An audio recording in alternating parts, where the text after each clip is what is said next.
your daily dose, international yachting, sailing, and boating news for Tuesday, June 7th. If you like what you see or hear, please do subscribe. If you have a story or a suggestion, you can reach out to us at info@yachtinginternationalradio.com. I am Ria Rao, and this is your Daily Dose.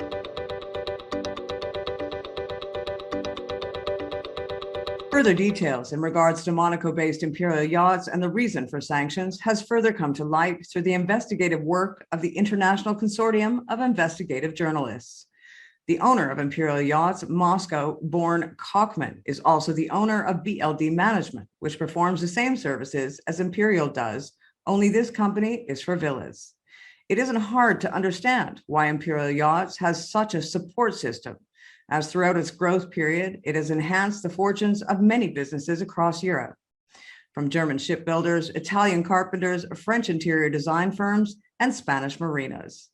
It seems that Imperial Yachts is at the center of what is essentially an oligarch industrial complex, overseeing the flow of billions of dollars from politically connected Russians to a network of European companies, all which is backed up by interviews, court documents, and intelligence reports. Andrew Adams, a U.S. federal prosecutor leading the task force, stated that targeting people who make their living by providing a means for money laundering is a key priority. In pursuing the enablers, American and European investigators have confronted a deliberately confusing ownership structure involving daisy chains of shell companies stretching from the Marshall Islands to Switzerland.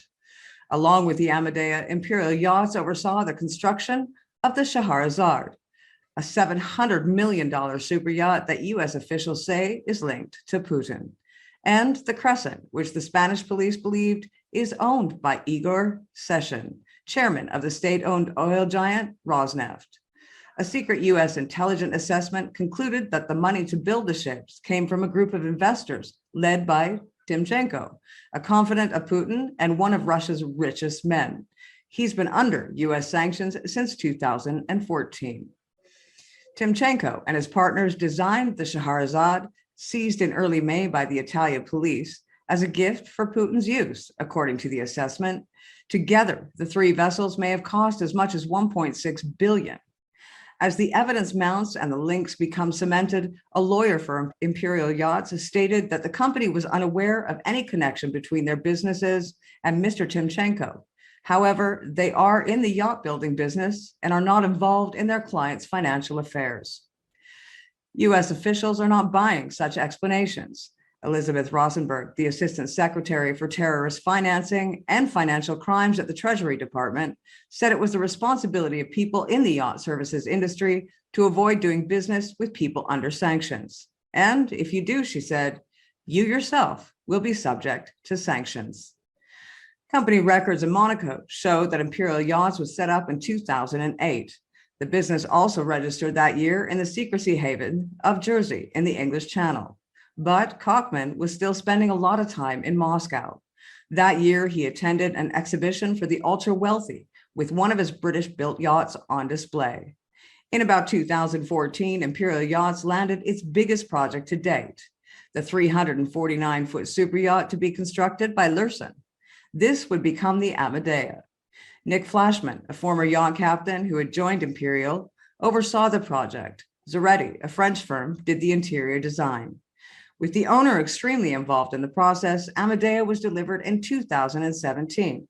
However, even before it was finished, the same owner had Lursen build a larger super yacht, the Crescent, delivered in 2018, followed by the largest Scheherazade, which was delivered in 2020, with most of the planning and details for the largest and latest two yachts left to Kochman, the owner of Imperial Yachts. The owner on paper of all three yachts was Edward Kudanatov, a 61-year-old Russian who was not under any sanctions. According to U.S. investigators, Imperial Yachts brokered the sale of Amedeo in late 2021 to Suleiman Kirimov, who has been on the U.S. sanctions list since 2018, putting the yacht management company straight in the crosshairs of the U.S. government. More evidence is mounting against Kochman's BLD management company, where most of the business is done in Russia, mainly in and around Moscow, building dachas for wealthy Russians. Other companies that have come under scrutiny as of late is Appleby, who advertises themselves as one of the world's leading international law firms, specializing in intelligent and insightful offshore legal advice and services. And they have offices located in all of the suspected locations when setting up shell companies. American law firm Baker McKenzie is another, and accounting firm PwC.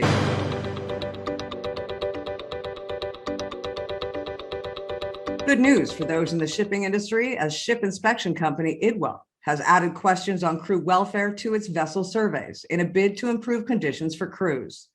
In total, 12 new questions have been added to the firm's vessel checklist, with the focus on objective questions to make the findings harder to ignore and focus on areas where any problem has a clear solution. Questions seek details on amenities like Wi-Fi on board, gym facilities, onboard training facilities, and access to bonded stores, whether additional periods of rest are available, and access to catering services. The answers to the 12 new questions form part of the Idwell grade, an overall grade the company grants a ship based on over 500 data points from inspections, which are run through an algorithm. Idwell's clients are often commissioned by hedge funds, banks, and other large corporations looking to assess the risk profile of assets in sale and purchase deals. Portfolio risk analysis is also offered for larger fleets. Many of the new questions relate to issues raised repeatedly in the Mission to Seafarers Happiness Index, a project for which Idwell has become a sponsor. The latest edition of the index showed seafarer happiness at an all-time low as the pandemic and Ukraine war increased, made seafaring more difficult, and strained relationships on board many vessels.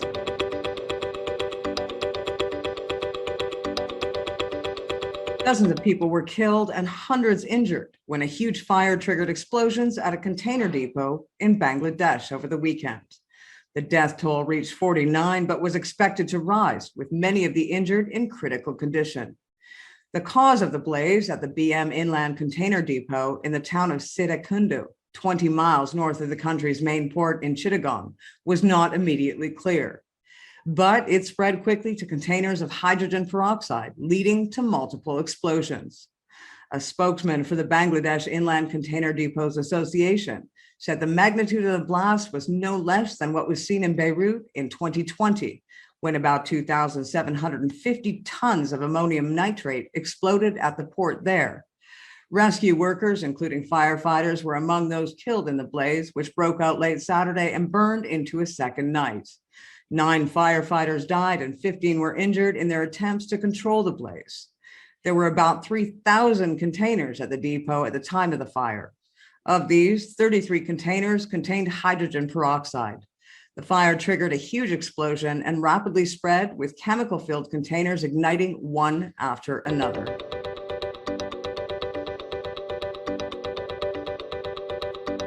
A massive search and rescue operation is underway for a woman who is believed to have fallen overboard from a cruise ship off the coast of Mallorca.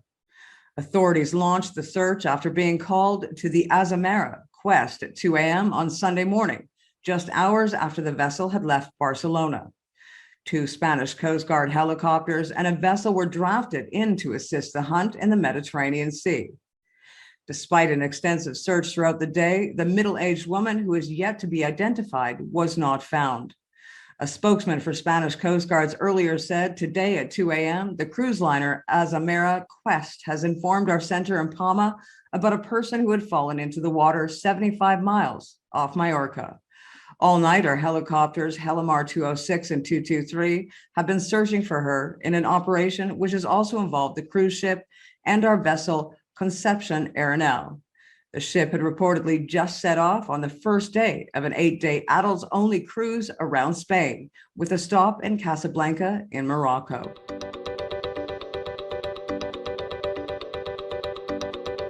Don't forget to tune in this evening at 1800 CET for Talking Sense with Alistair Milroy, introducing the team from Super Yachts 153 degrees out of Australia. This has been your daily dose of yachting, sailing, and boating news for Tuesday, June 7th. Thanks for tuning in. If you like what you heard or saw, please do hit the subscribe button. And if you have any suggestions, questions, or news that you would like to share, send us an email at info@yachtinginternationalradio.com. Please join us here tomorrow morning at 0600 CET, midnight EST, for your daily dose of yachting, sailing, and boating news. I am Maria Rao, and this has been your Daily Dose.